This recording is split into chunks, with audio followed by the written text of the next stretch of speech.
They called us runners, trench runners. Made it sound almost sporting, didn't it? Like we were athletes competing for some prize. The prize was staying alive long enough to deliver a message. I was 19 when they assigned me to it.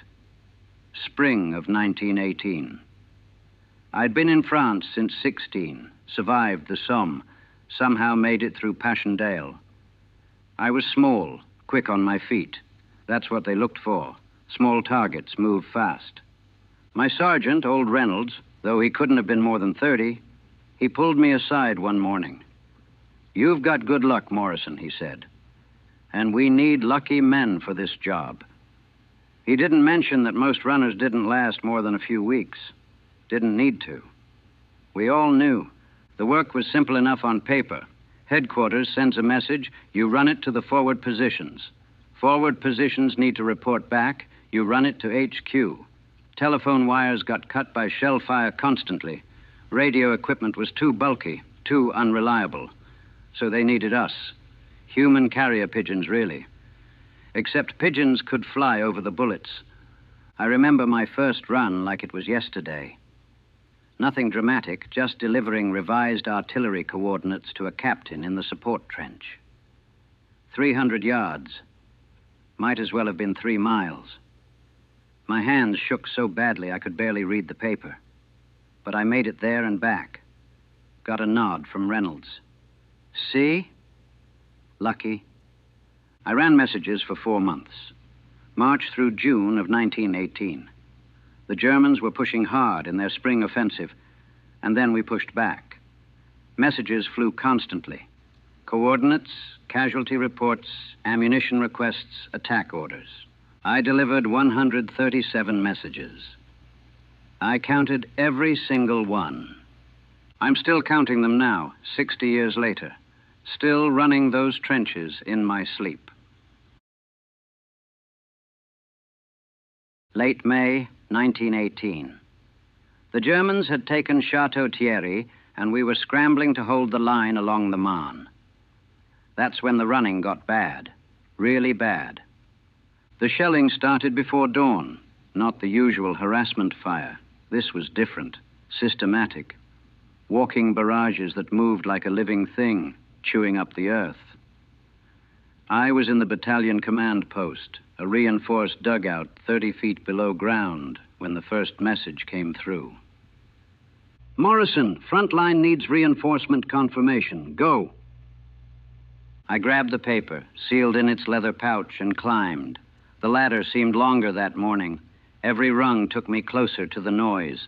The dugout shook with each impact, dirt raining from the ceiling. I emerged into hell. The trench was chaos. Men pressed against the walls, some praying, some blank-faced.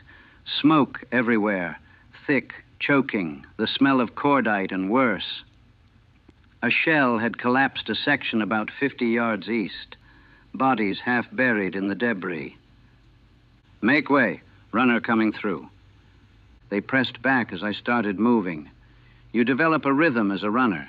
You learn to read the shells. The scream tells you if it's close or far, if you need to dive or keep moving. You learn to judge the machine gun fire by sound.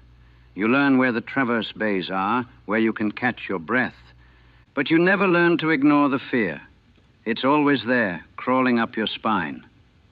I was halfway to the front line when the barrage intensified. The Germans were softening us up for an assault.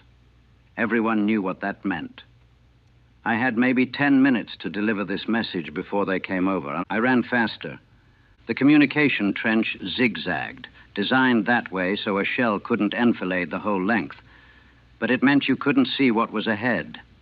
Every corner could be blocked by debris, or worse. I turned one corner and nearly tripped over Private Davies, or what was left of him. Direct hit. I didn't stop. Couldn't stop. The front line trench was a different world. These were the men about to face the attack. I could see it in their eyes, that hollow look, like they were already ghosts. The lieutenant grabbed the message from my hands without a word, read it, nodded. "Return message in 5 minutes. Wait here. 5 minutes on the fire step. 5 minutes watching no man's land for the first sign of Feldgrau uniforms. 5 minutes that felt like 5 hours. They came at dawn. The barrage stopped. The silence was worse than the noise. Just a few seconds of terrible ringing quiet. Then the whistles, German whistles, shrill and urgent. And then the machine guns opened up, and the silence was gone forever. I saw them coming, dozens of them, maybe hundreds. Gray shapes in the morning mist, rifles at the ready. Our boys opened fire, and men started dropping on both sides. The lieutenant thrust a paper at me. "Get this to HQ. We need artillery support now. Run, boy." I ran. But going back was different. The Germans were shelling our rear positions now, trying to cut off reinforcements. The communication trench I'd just used was gone, obliterated by a direct hit. I had to go over the top. Over the top, in daylight, with a battle raging. I climbed out of that trench, and for a moment I was completely exposed. Machine gun bullets kicked up dirt around me. I dropped into a shell hole, my heart hammering so hard I thought it would burst. 2 men were already in that hole, or they had been men. Now they were just pieces. I couldn't stay there. Had to move. The message in my pouch meant lives. If the artillery coordinates didn't get through, the front line would be overrun. I ran in short bursts, shell hole to shell hole. The ground was torn up from weeks of fighting, craters overlapping craters, wire everywhere, bodies in various states of... I try not to remember what states. I fell into another crater and came face to face with a German soldier. We stared at each other for a frozen second. He was young, younger than me, and he looked just as terrified. His rifle was in his hands. Mine was slung on my back. We both knew only one of us was leaving that crater. I don't remember deciding to do it. My hands just moved. I had a trench knife. Everyone did. The Army didn't tell you much about knife fighting in training. They didn't tell you about the sound or the way a man's eyes change or how warm the blood is. He didn't die quick. I'm sorry for that. I'm sorry for all of it. I took his water canteen. Mine had been lost somewhere, and I kept running. I could hear the battle behind me, the roar of it, but it sounded distant now. Everything sounded distant. The support trench was being shelled. I dove in anyway, pushed past men moving up to reinforce the line. Their faces were pale, determined. So young. God, they were all so young.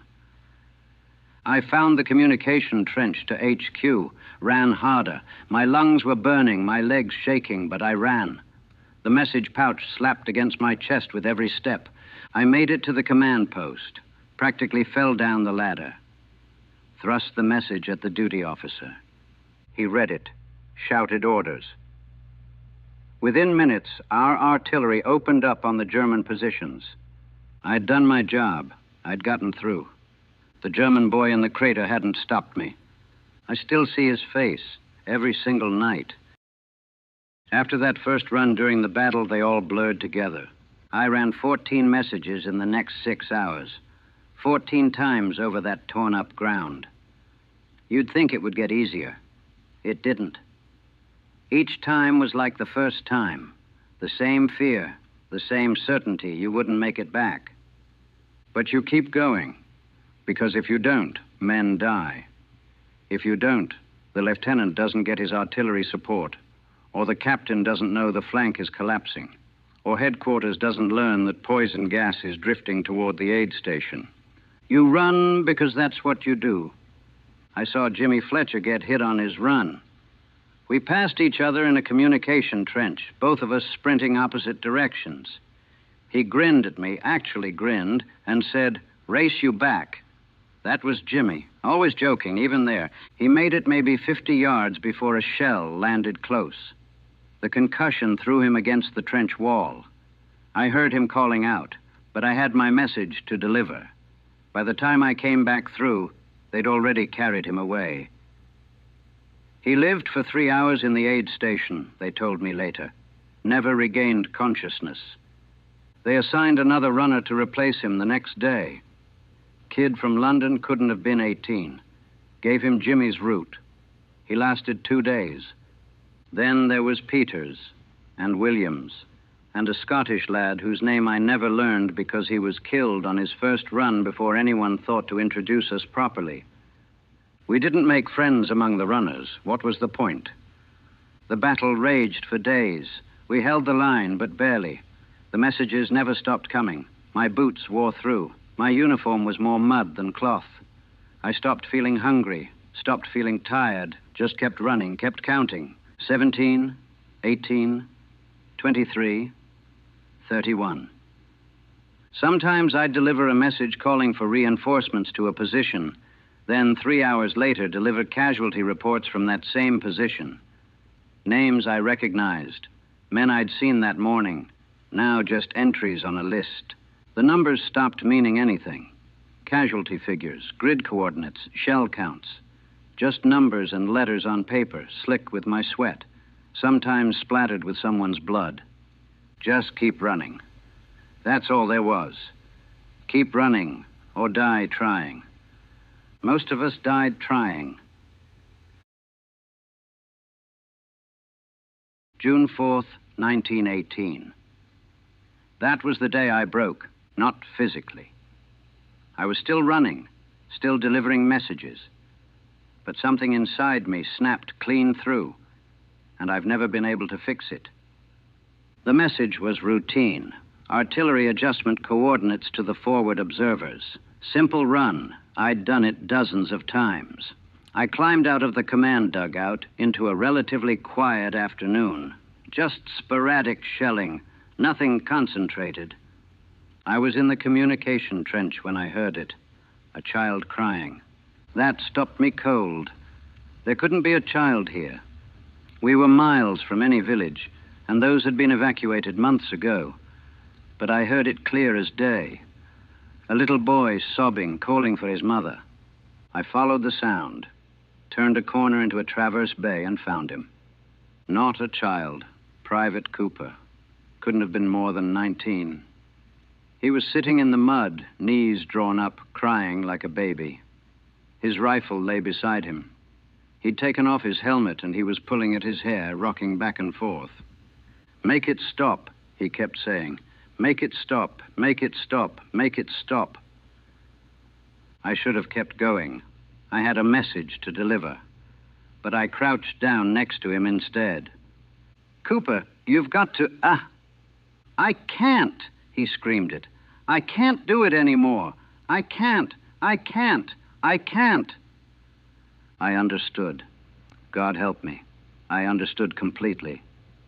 Because I felt it too. That moment when your mind just gives up. When you can't take one more second of the noise, the fear, the death. When you'd rather die than keep going because at least death would be quiet. An officer came by, saw Cooper, saw me kneeling there. "Morrison, why aren't you running your message?" "Sir, he needs to get back to his post, and you need to deliver that message. Move, now." I moved. Left Cooper there, sobbing in the mud. They shot him 2 days later, cowardice in the face of the enemy. They made us watch. They always made us watch to set an example. Cooper wasn't a coward. He was just a boy who couldn't take any more. But they shot him anyway. And I kept running messages, because that's what you do. The war ended in November. I survived, if you can call it that. I delivered 137 messages as a trench runner. I counted every one, but I never counted how many men died while I was running past them, or how many died because I got a message through, or how many died because I didn't get there fast enough. I can't walk past a loud construction site without my hands starting to shake. Thunder makes me dive for cover, actually dive even now, even at my age. My wife learned not to wake me suddenly. The things I do in my sleep, the places I go. She says I'm running, always running. People ask me about the war sometimes. They want to hear about bravery, about heroism. They've seen the films, read the books. They think it was glorious. It wasn't glorious. It was mud and blood and boys screaming for their mothers. It was carrying messages through hell because if you didn't, more boys would die. It was watching your friends disappear one by one, replaced by new faces that would disappear just as quickly. It was killing a German boy in a shell crater because it was him or me. And I still don't know if I made the right choice. He had a photograph in his pocket. I saw it later, when I checked for identification. A girl, smiling. Maybe his sister. Maybe his sweetheart. She probably waited for him to come home, just like people waited for us. But we didn't come home. Not really. The boy who enlisted, who thought war would be an adventure, who believed the posters and the speeches, he's still in France. He's in that crater with the German soldier. He's in the trench with Cooper. He's running through no man's land with messages he'll never deliver. What came back was something else. Something broken. Something that jumps at loud noises and can't sleep without seeing the faces of dead men. They gave me a medal for bravery under fire, for the successful delivery of critical communications. I keep it in a drawer. I've never worn it. What's it for, really? For being lucky when so many others weren't? For surviving when better men than me didn't? I'm 79 years old now. Most of the men I served with are gone. The war's been over for 60 years. But I'm still running those messages, still counting them. 137. Still seeing the faces. Still hearing Cooper crying in the mud. Still feeling the German boy's blood on my hands. They called us runners, made it sound almost sporting. But there was nothing sporting about it. Nothing glorious, nothing heroic. Just boys running through hell, carrying pieces of paper that determined who lived and who died. And the ones who survived? We just kept running. We're still running now. We never stopped. We never came home.